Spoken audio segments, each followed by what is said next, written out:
श्री रामदास अठावले।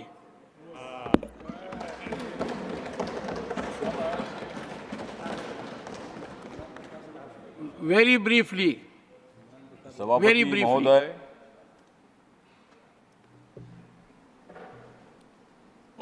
माननीय मोदी जी ने दिया है 80 करोड़ गरीबों को रेशन। माननीय मोदी जी ने दिया है 80 करोड़ गरीबों को रेशन, इसलिए माननीय राष्ट्रपति जी का बहुत ही अच्छा था अभिभाषण। मोदी जी कर रहे हैं मजबूत नेशन,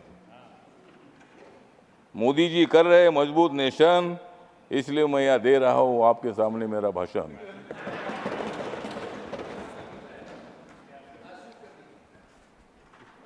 नरेंद्र मोदी जी प्रधानमंत्री बने हैं तीसरी बार,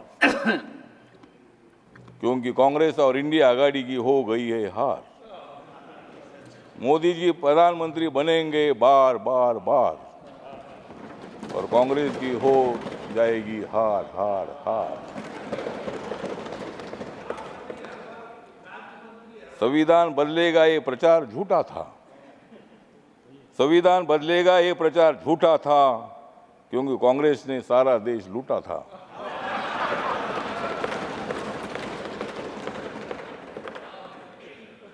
राहुल गांधी का प्रधानमंत्री बनने का सपना 4 जून को टूटा था। राहुल गांधी का प्रधानमंत्री बनने का 4 जून को सपना टूटा था।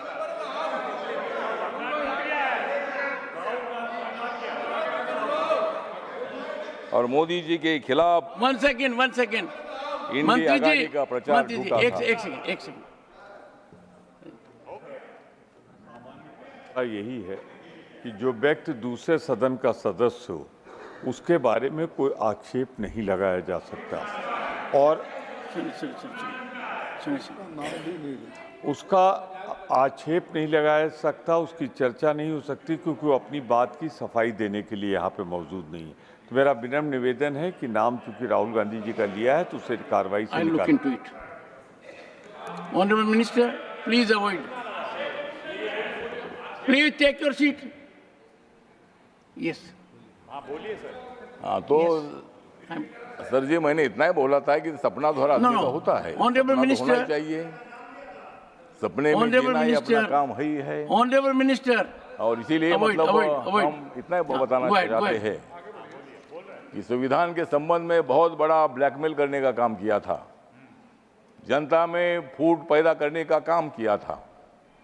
जिन लोगों को जेल में डाला था ये सब लोग एक साथ आए थे।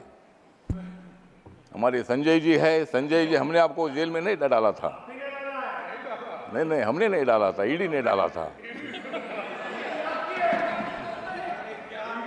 आपके बारे में आदर है। अन्ना हजारे जी हमारे महाराष्ट्र से आते हैं, अन्ना हजारे साहब के साथ मेरे संबंध बहुत अच्छे हैं। अरविंद केजरीवाल जी उनके आंदोलन से आगे आए हैं और भ्रष्टाचार के खिलाफ आपने आवाज उठाई है।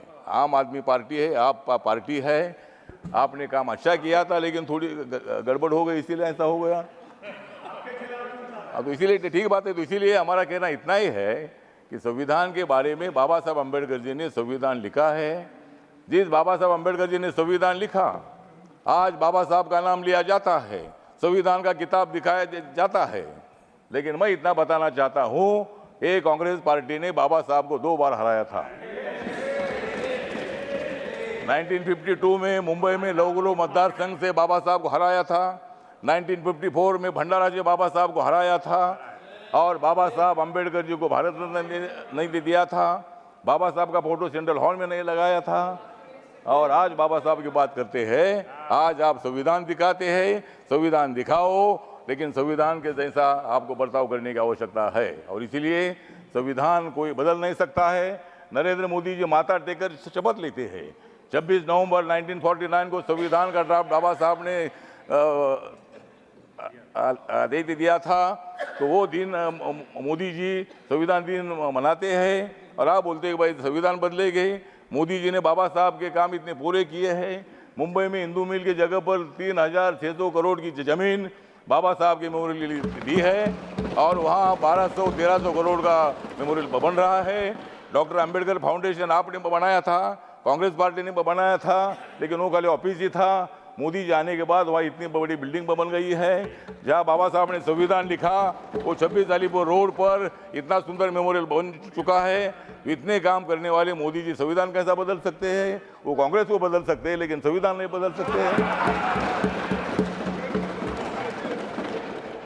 तो संविधान बदलना इतनी मामूली काम नहीं है और उसमें अमेंडमेंट करना इसका मतलब संविधान बदलना नहीं है। बाबा साहब अंबेडकर जी ने संविधान सभा ने ही अमेंडमेंट करने का अधिकार पार्लियामेंट को दे दिया है। और जब भी मतलब नया कानून बनाना होता है, पुराने कानून में कोई मतलब अमेंडमेंट होती है, वो अधिकार पूरा अपने को होता है। और इसीलिए मुझे लगता है वो संविधान बदलना ऐसा हम नहीं बोलते हैं, लेकिन आप लोग इसी तरह का काम प्रचार कर रहे हैं। सब इतने नेता मोदी जी को हराने के लिए इकट्ठा आए हैं, लेकिन तुम मोदी जी को हरा नहीं सकते हैं। मैं मोदी जी के साथ हूँ।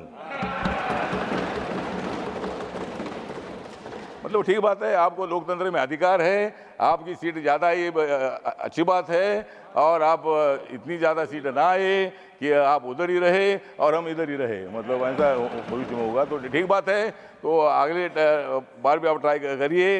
लेकिन आज जो राष्ट्रपति का अभिभाषण है, इसका मेरी जो रिपब्लिकन पार्टी ऑफ इंडिया है, बाबा साहब अम्बेडकर जी की स्थापित हुई पार्टी है, इस पार्टी की तरफ से मैं मतलब इस अभिभाषण का सपोर्ट करता हूं। और अपोजिशन को इतना बताना चाहता हूं कि मोदी जी स्ट्रांग नेता है, मोदी जी मजबूत नेता है, मोदी जी के साथ इतने हमारे लोग हैं और तुम कितनी भी कोशिश करो लेकिन मोदी जी हारेंगे नहीं, वो तुमको हराएंगे।